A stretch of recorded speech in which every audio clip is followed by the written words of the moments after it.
బాబు చిట్ట చివరి నిమిషంలో చేసినటువంటి మార్పులు ఏంటయ్యా అంటే ఇందులో పెనమలూరు మాజీ ఎమ్మెల్యే బోడే ప్రసాద్కి మొదటి టికెట్ లేదన్నారు. చివరికి అతను ఆగ్రహించి రివర్స్లో యాజిటేషన్ అప్పటికి ఎవరిని ఆలపాటి రాజా పేరు అనబడింది, తర్వాత రకరకాల పేర్లు అనబడ్డాయి. దేవినేనోమ ఫైనల్గా బోడే ప్రసాద్కే ఇచ్చారు.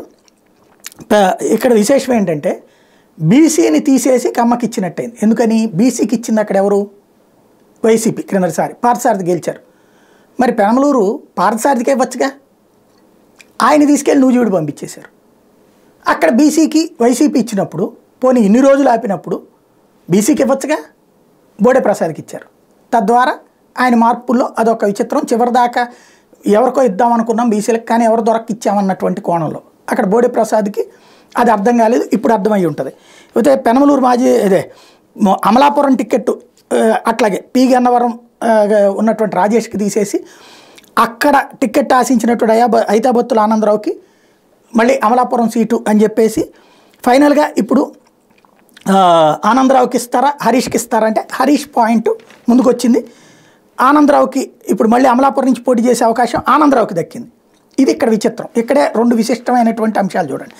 తెలుగుదేశం పార్టీ లోక్సభ అభ్యర్థుల వారిలో సామాన్యులు పెద్దగా రాజకీయ నేపథ్యం లేని వారు పలువురు ఉన్నారు.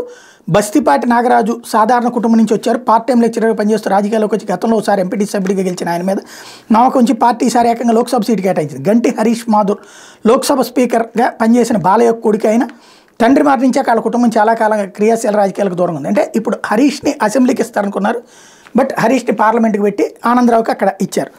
అలాగే ప్రస్తుత నియోజకవర్గ ఇన్ఛార్జీలుగా ఉన్న గౌతు శిరీష పలాస, కోళ్ళ లలిత కుమారి, వనమాడి వెంకటేశ్వరరావు, కాకినాడ సిటీ, చదలవాడ అరవింద్ బాబు, నర్సరావుపేటలకి ఊరటొచ్చింది. ఆయా నియోజకవర్గాల్లో వేరే అభ్యర్థులను రంగంలోకి దించకుండా వాళ్ళకే ఇచ్చినటువంటి పరిస్థితి అయితే ఉంది.